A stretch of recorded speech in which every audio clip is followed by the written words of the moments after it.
Hello friends, welcome back to my channel. तो आज मैं फिर एक इंटरेस्टिंग टॉपिक लाया हूँ आपके लिए बैंकिंग अवेयरनेस से, और वो टॉपिक है nationalisation of bank and their merger. क्योंकि बहुत सारे बैंक जो है अब एक दूसरे के साथ मर्ज हो चुके हैं। तो देखते हैं नेशनलाइजेशन ऑफ बैंक के बारे में। मैंने कुछ पॉइंट्स को यहाँ पर हाईलाइट किया है, उसके बारे में भी जानेंगे।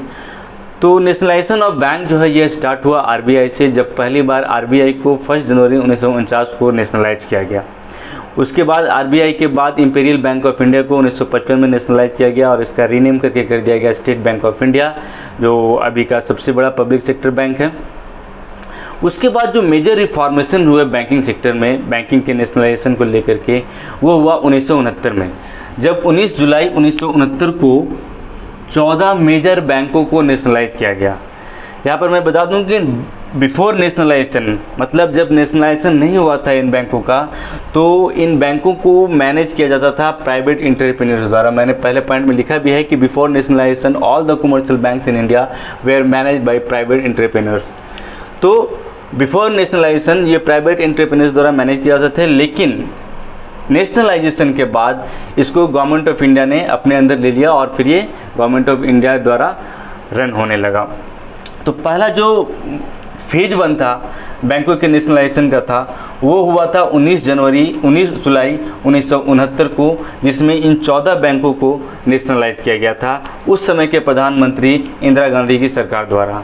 और जिस समय फर्स्ट फेज में जब इनका नेशनलाइजेशन हुआ तो इनका जो इनिशियल कैपिटल रखा गया था वो रखा गया था 50 करोड़। यहाँ पर मैंने मेंशन भी किया है कि 50 करोड़ की कैपिटल से इनका नेशनलाइजेशन किया गया था। तो ये 14 बैंक कौन कौन है, आइए हम लोग देखते हैं। इसमें पहला बैंक था इलाहाबाद बैंक, दूसरा था बैंक ऑफ बड़ौदा, तीसरा था बैंक ऑफ इंडिया, चौथा था bank of Maharashtra, Canara bank, central bank of India, Dena bank, Indian bank, Indian overseas bank, Punjab national bank, syndicate bank, union bank of India, united bank of India and united commercial bank, जिसे अब UCO कहा जाता है। आप चाहे तो इसका स्क्रीनशॉट भी ले सकते हैं अपने नोटबुक के लिए। आइए देखते हैं फेज़ 2 में, मतलब दूसरी बार जब बैंकों का नेशनलाइजेशन किया गया तो कितने बैंकों का किया गया। तो फेज़ 2 में जो बैंकों का नेशनलाइजेशन किया गया वो किया गया 15 अप्रैल 1980 को। 15 अप्रैल 1980 को फिर से 6 बैंकों का नेशनलाइजेशन किया गया था, और वो 6 बैंक थे Andhra bank, corporation bank, new bank of India, Punjab and Sind bank, oriental bank of commerce and Vijaya bank. तो ये 6 बैंक थे जिन्हें फेज़ 2 में 15 अप्रैल 1980, अर्थात पहले जो नेशनलाइजेशन हुआ था 1969 में, उसके 11 साल के बाद इन 6 बैंकों का नेशनलाइजेशन किया गया। तो ये था नेशनलाइजेशन ऑफ बैंक, बैंकों का नेशनलाइजेशन कब किया गया। अब देखते हैं मर्जर ऑफ बैंक्स, क्योंकि बहुत सारे जो बैंक जो है अब एक दूसरे के साथ मर्ज हो चुके हैं। तो देखते हैं वो क्या है। आइए दोस्तों, तो देखते हैं मर्जर ऑफ बैंक्स के बारे में, क्योंकि किन बैंकों को किन के साथ मर्ज किया गया है और कौन सी ईयर में किया गया। तो मैंने यहाँ पर एक चार्ट बनाया है, चाहे तो आप पहले इसका स्क्रीनशॉट ले सकते हैं। तो इस चार्ट में जो है बैंक है, जिस बैंक को मर्ज किया गया है, किस बैंक के साथ मर्ज किया गया है और कौन से ईयर में मर्ज किया गया है। तो आइए देखते हैं। तो पहला है जो विजया बैंक एंड देना बैंक, इन दोनों बैंकों को बैंक ऑफ बड़ौदा के साथ मर्ज किया गया है 2018 में। उसके बाद इलाहाबाद बैंक, इसको मर्ज किया गया है इंडियन बैंक के साथ 1 अप्रैल 2020 में। उसके बाद oriental bank of commerce, united bank of India, इन दोनों को मर्ज किया गया है पंजाब नेशनल बैंक में 2020 में, ये भी 1 अप्रैल 2020 ही है।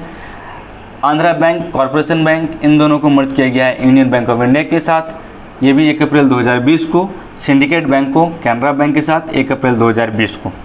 न्यू बैंक ऑफ इंडिया को बहुत पहले ही मर्ज कर दिया गया था पंजाब नेशनल बैंक के साथ 1993 में। तो ये मर्जर के बाद जो बैंक अभी बचे हैं एग्जिस्टेंस, जो प्रेजेंट में बैंक है, वो टोटल बचे हैं अभी 12, जो है एसबीआई मतलब state bank of India, bank of Baroda, bank of India, bank of Maharashtra, Punjab national bank, Indian bank, union bank of India, central bank of India, UCO bank, Punjab and Sind bank, Indian overseas bank and Canara bank. तो ये जो है total 12 bank अभी exist करते हैं merger के बाद। तो ये था हमारा video nationalisation of bank and merger of bank के बारे में। होपफुली आपको ये वीडियो अच्छा लगा हो। अगर अच्छा लगा हो तो प्लीज़ लाइक और सब्सक्राइब कीजिए और कमेंट्स करके भी मुझे बताइए। नेक्स्ट वीडियो में हम फिर मिलेंगे एक इंटरेस्टिंग चैप्टर के साथ। तब तक के लिए थैंक यू।